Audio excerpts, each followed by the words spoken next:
नमस्कार दोस्तों, आपके अपने YouTube channel electrician theory to practical में आपका स्वागत है। ठीक है, सेशन है हमारा प्रैक्टिकल के अंदर डीसी सीरीज मोटर का प्रैक्टिकल। कौन सा प्रैक्टिकल है? डीसी सीरीज मोटर का प्रैक्टिकल है। और डीसी सीरीज मोटर के अंदर हम ये चीज देखना चाहते हैं कि ये मोटर के ऊपर कितना लोड हम डालेंगे तो इस एमीटर के अंदर शो होना चाहिए, और कितने वोल्टेज इसके अंदर सप्लाई आ रही है और कितना ये लोड ले पा रही है। ठीक है, और इस मोटर के अंदर कौन कौन सी वाइंडिंग होती है। ठीक है, और स्टेटर किसका बना हुआ होता है, योग किसकी बनी हुई होती है, इन सभी के बारे में हम क्या करेंगे, आज पूरी चर्चा करेंगे डीसी सीरीज मोटर के बारे में। ठीक है, तो देखिए हमारे पास ये पूरा का पूरा पैनल लगा हुआ है। इस पूरे पैनल के ऊपर दो मोटर लगी हुई है। ठीक है, जो हमारे पास एक स्लिप रिंग मोटर लगी हुई है और एक डीसी सीरीज मोटर लगी हुई है। ओनली हमारा आज का जो प्रैक्टिकल है ओनली डीसी सीरीज मोटर का ही प्रैक्टिकल है। ठीक है, कौन सा है? डीसी सीरीज मोटर का ही प्रैक्टिकल है। देखिए सबसे पहले हमारे पास ये वोल्टमीटर लगा हुआ है और ये एमीटर लगा हुआ है। वोल्टमीटर वोल्टेज को मेजर करता है और जो एमीटर होता है वो लोड को यानी धारा को, करंट को क्या करता है, मेजर करता है। ठीक है, ये हमारे पास एमसीबी लगी हुई है जो ऑन ऑफ करने की कंडीशन के अंदर हम इसको ऑन ऑफ किया जाता है। ठीक है, एमसीबी का पूरा मिनिएचर सर्किट होता है और एमसीबी होती है जो मिनिएचर सर्किट ब्रेकर होता है। ठीक है, और ये इसके टर्मिनल्स हैं। ठीक है, ये इसके टर्मिनल्स हैं।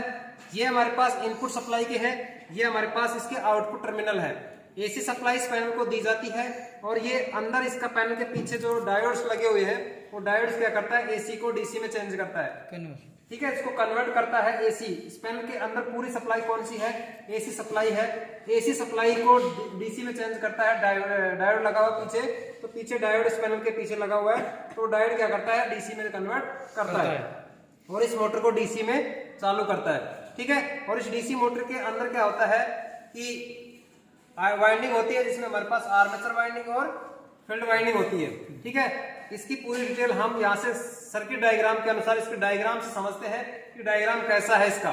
ठीक है, डायग्राम से ही हमारे को पूरा लोड की कन्वर्ट करना है कि कैसे क्या होता है। ठीक है, चलिए तो हम क्या करते हैं, सर्किट डायग्राम की तरफ चलते हैं। डायग्राम तैयार करते हैं। तो हमारे पास जो प्रैक्टिकल है आज का डीसी सीरीज मोटर का प्रैक्टिकल। ठीक है, डीसी सीरीज मोटर का प्रैक्टिकल है। तो हम क्या करते हैं, डीसी सीरीज मोटर का सर्किट डायग्राम तैयार करते हैं। सर्किट डायग्राम तैयार करने का हमारे पास ये होता है कि जैसे ये हमारे पास लगा हुआ है। ठीक है, यहां से हम देते हैं इसको सप्लाई, और सप्लाई के श्रेणी क्रम में ही क्या लगा हुआ होता है, क्या लगा होता है, फील्ड वाइंडिंग लगी हुई होती है। क्या लगी होती है? फील्ड वाइंडिंग लगी हुई होती है।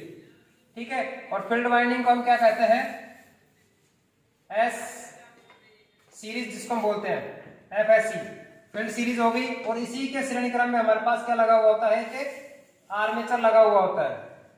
क्या लगा हुआ होता है? आर्मेचर लगा हुआ होता है, क्योंकि ये श्रेणी क्रम में ही लगा हुआ होता है ना, इसी वजह से इसको क्या बोलते हैं, डीसी सीरीज मोटर बोला जाता है। ठीक है, तो डीसी सीरीज मोटर को हम यहां से हमारे पास क्या हो गया, आर्मेचर हो गया। क्या हो गया, ये आर्मेचर हो गया। और ये हमारे पास कौन सी होगी, फील्ड वाइंडिंग होगी, जिसको फील्ड कॉइल बोला जाता है। क्या बोलते हैं इसको? फील्ड कॉइल बोलते हैं। ठीक है, अब देखना हमारे पास दो होती है, एक तो आर्मेचर वाइंडिंग होती है और एक होती है फील्ड कॉइल। ठीक है, हमेशा जो फील्ड कॉइल होती है कम टर्नों की होती है, यानी कि कम टर्न होते हैं इसके अंदर और मोटे तार होते हैं, मोटे तार। कम टर्न होंगे तो रेजिस्टेंस ज्यादा होगा या कम होगा, बताइए? कम टर्न होगा। सेकंड सॉरी, इसके अंदर रेजिस्टेंस का मान क्या होगा, कम होगा। अगर पतले तार ज्यादा टर्न दे रहे हैं तो रेजिस्टेंस क्या होगा, ज्यादा होगा। इसी वजह से हमने क्या लगाई, कम टर्नों की लपेटे मोटे तार की लगाई है इसके आर्मेचर के अंदर, सॉरी फील्ड के अंदर। ये हमारे पास इसके अंदर सप्लाई दे रखी है, कौन सी सप्लाई, डीसी सप्लाई। कौन सी सप्लाई दे रखी है, डीसी सप्लाई दे रखी है। ये हमारे पास आर्मेचर है, इसके अंदर हमारे पास करंट आ रही है। ये हमारे पास इसके अंदर कौन सी होगी, आईए, यानी कि आर्मेचर करंट होगी ना। अब देखना, इसको समझना है कि जैसे हमारे पास सप्लाई यहाँ से हम देते हैं तो सबसे पहले कहाँ जाती है सप्लाई, फील्ड कॉइल के अंदर जाती है। फील्ड कॉइल से किसमें जाती है, आर्मेचर के अंदर जाती है ना। और आर्मेचर से हमारे पास सर्किट तैयार हो गई। यहाँ से हमारे पास क्या बन जाता है, यहाँ सर्किट तैयार होता है। अब देखना दो चीजें होती है यहाँ पे, डीसी के अंदर प्लस और माइनस चलता है और एसी के अंदर फेज और न्यूट्रल चलता है। ये चीज आप लोगों को पता है ना। तो हमारे पास सप्लाई कौन सी है, यहाँ से डीसी है ना, सप्लाई कौन सी है? डीसी है। तो हमारे पास कौन सा सिंबल लगाएंगे यहाँ पे? प्लस और माइनस लगाएंगे। ठीक है, तो ये हमारे पास कौन सी होगी? एक सर्किट डायग्राम तैयार हो गया कौन सा? डीसी सीरीज मोटर का। ठीक है, अब देखेंगे इस डीसी सीरीज मोटर के सर्किट के अनुसार इसका प्रैक्टिकल हम करते हैं कि इस मोटर किस प्रकार से काम करती है। ठीक है, तो चलिए इसका प्रैक्टिकल हम करते हैं। चलिए, जो हमने सर्किट डायग्राम से देखा है, सर्किट डायग्राम सभी के समझ में आ गया होगा। ठीक है, और सर्किट डायग्राम के अनुसार हम इस मोटर की बात करते हैं। कौन सी मोटर है हमारी? ये डीसी सीरीज मोटर है। देखिए, डीसी सीरीज मोटर के हमारे पास ये वाली है, जैसे आगे वाली जो लगी हुई है यहाँ से ये, ठीक है, इसके ऊपर इसको ये हमारे पास क्या है? लोड लगा हुआ है, लोड बैंक जिसको बोला जाता है। क्या बोलते हैं इसको? लोड बैंक बोलते हैं इसको। ये हमारे पास क्या है? लोड बैंक है। ठीक है, और लोड बैंक क्या मेजर कर रहा है कि ये डीसी सीरीज मोटर का कंप्लीट देखते हैं कि लोड बैंक किस हिसाब से काम करता है। तो इससे पहले सबसे पहले यह देखिए हमारे पास क्या है? शाफ्ट है। क्या है ये? शाफ्ट। और शाफ्ट के ऊपर हमारे पास कौन सी वाइंडिंग होती है? आर्मेचर वाइंडिंग होती है। और जो हमारे पास ये स्टेटर होता है, स्टेटर के ऊपर कौन सी वाइंडिंग होगी? Field winding. और पीछे हमारे पास ये टर्मिनल्स लगे हुए हैं, देखिए, जो लीड्स जिसको बोला जाता है।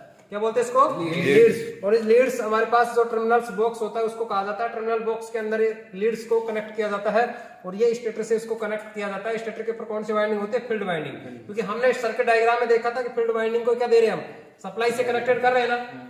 उसी प्रकार से स्टेटर के ऊपर जो फील्ड वाइंडिंग है उस फील्ड वाइंडिंग को सप्लाई दी और उसके बाद में क्या करता है? वो एक टॉर्क उत्पन्न करता है। ठीक है, और टॉर्क उत्पन्न करने के बाद में क्या होगा? एक आर्मेचर को घुमाने की कोशिश कर रहा है, बल टॉर्क लगा रहा है ना, तो घूम रहा है वो। ठीक है, तो जिसको हम बल रेखा बोलते हैं। ठीक है, तो जैसे ही घूमेगा तो हमारे पास क्या आर्मेचर कार्य करना शुरू करेगा तो वहां पे हमारे को क्या होगा कि आर्मेचर घूम रहा है और घूमेगा तो हमारे पास क्या होगा? यहाँ से शाफ्ट चलेगी। ठीक है, पूरी घूमेगी और घूमेगी तो हमारे पास। और दूसरी बात यहाँ पे ये देखना कि जो ये योक होती है, जिसको बॉडी बोला जाता है, ये किसकी बनी होती है? कास्ट आयरन की होती है। इसकी होती है कास्ट आयरन। और इसका जो स्टेटर होता है अंदर से वो सिलिकॉन स्टील का बना हुआ होता है। ठीक है, किसका बना होता है? सिलिकॉन स्टील का। दूसरी बात इसके अंदर क्या होता है कि इस डीसी सीरीज मोटर का प्रयोग क्यों किया गया है यहाँ पे? ठीक है, और लोड से क्यों कनेक्ट किया गया है? क्वेश्चन यहाँ से बनता है कि लोड क्यों कनेक्ट किया गया यहाँ पे? कि लोड इस वजह से कनेक्ट किया गया लोड बैंक, ताकि अगर इस डीसी सीरीज मोटर को अगर नो लोड की कंडीशन में अगर चलाते हैं तो इसका फ्लक्स का मान क्या रहेगा? शून्य रहता है। कैसा रहता है? शून्य रहता है। इसी वजह से इसको लोड बैंक के कनेक्टेड किया गया है ताकि इस मोटर को हमेशा डीसी सीरीज मोटर को लोड से चालू किया जाना चाहिए।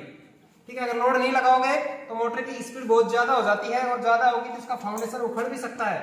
ठीक है, हमेशा इसी वजह से इसको मोटर को लोड पे कनेक्टेड किया जाता है। ठीक है ना। तो देखिए, हम इस मोटर को हम क्या करते हैं? चालू करके देखते हैं कि लोड बैंक डाल के देखते हैं और इस एमीटर के ऊपर शो करते हैं कि कितना लोड ले रहा है, कितना नहीं ले रहा है। ठीक है, तो सबसे पहले हम क्या करते हैं? सप्लाई को ऑन करते हैं।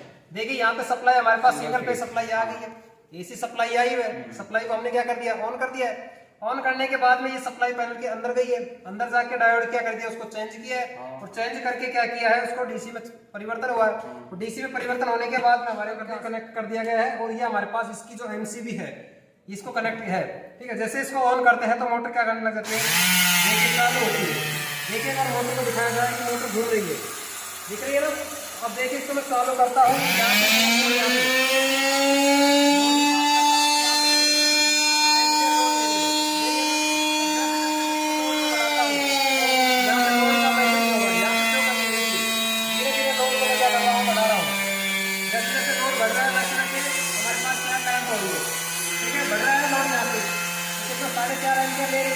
इसी प्रकार से अगर और लोड को मैं लोड वैल्यू करता हूँ, लोड और डालता हूँ, 5 एम्पियर ले रही है ना। तो ये क्या हो रही है? यहाँ पे लोड जितना पड़ेगा उतना ही फ्लक्स बनेगा इसके अंदर और तब हमारे पास क्या होगी?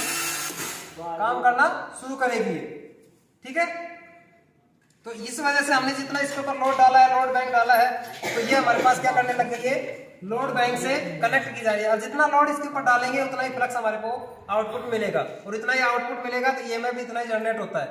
समझ रहे मेरी बात को? तो इसी वजह से इस डीसी सीरीज मोटर को हमेशा लोड पे चालू किया जाता है। अगर लोड नहीं डालोगे तो इसके अंदर कोई फ्लक्स का मान नहीं बनेगा, नहीं तो हमारे को आउटपुट में ईएमएफ जनरेट हो पाएगा। समझ गए बात को? तो आज का यही प्रैक्टिकल था हमारे पास, कौन सा? डीसी सीरीज मोटर का। आई होप समझ में आ गया होगा आपको सभी के। तो इसी वजह से आज का जो प्रैक्टिकल है वो हमारे पास डीसी सीरीज का कंप्लीट है। और फिर भी अगर कोई दिक्कत हो तो आप अपने को दोबारा से देख सकते हो आप इसको। ठीक है, तो आप इस चैनल पे नए हो तो चैनल को सब्सक्राइब, लाइक और शेयर जरूर करो। ठीक है, यार दोस्तों के साथ। ठीक है, धन्यवाद, जय हिंद।